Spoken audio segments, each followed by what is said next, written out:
Hi, I'm Steve.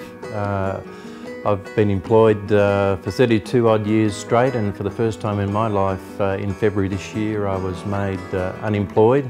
We had a restructure in our company and I found myself out looking for work in a global financial crisis, which to me was not a very comfortable place to be after having such a long executive career where I was in charge of everything that was happening and being able to manage my businesses. To find I was on the other end of the pole and sitting outside looking in at the labour market was something very different for me. And it's been a really interesting 4 or 5 months as I've grappled with unemployment and trying to find my way back into the workforce. And also my journey with Christ over that time, how it's made a difference for me in coping with the pressure and stress and anxiety that comes with not having a job and not having a steady income coming into the house. God's taken this sort of period in my life, which is one of instability for someone like myself, to demonstrate to me that there are other things I need to be thinking about and working on as a Christian. And He certainly demonstrated to me the power in some of the scriptures around the tools that were available to me to help me through this part and chapter of my life. Some of those things were like patience. I'm not a particularly patient person, and always being able to achieve things fairly quickly or setting goals. God made it very clear to me that this was a time I needed to slow down and listen to His voice.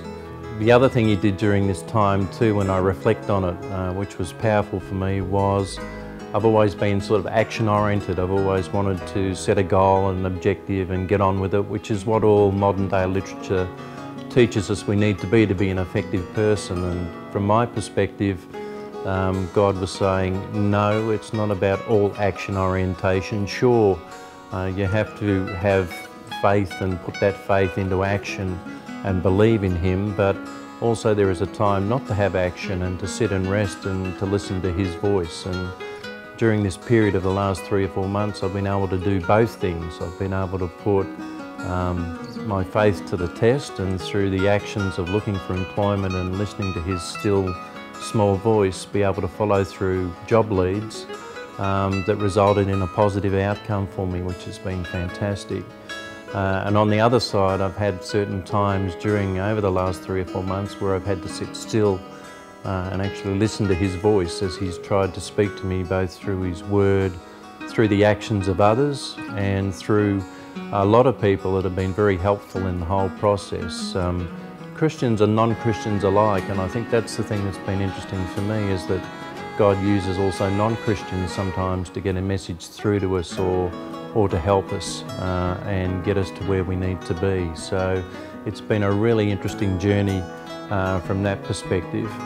It's also been interesting in testing my real faith in God and being able to say He's there to provide for me and also for the family. And it's been a real opportunity and a blessing for me to sit back and see Him deliver according to His promises, and not always in my time frame, but quite often in only His time frames. I think the other thing for me too has been the great blessings He's shown me through the last 3 or 4 months. And even though there are ups and downs and you have your really bad days when you don't get a phone call or no one returns an email, to the good ones where you get a phone call just out of nowhere that you can't logically work through why you got that phone call, you can see God's hand at work. And He's at the same time blessing you in the background and showing you the blessings of your family and of the Word of God and of the support you have from your Christian friends who are praying for you. That's a really big benefit and a big strength in your life to know that that is a core there that you've got that really helps you go out there and fight back in the world to regain your employment. So I was really fortunate to have lots of blessings, even amidst the trials and tribulations.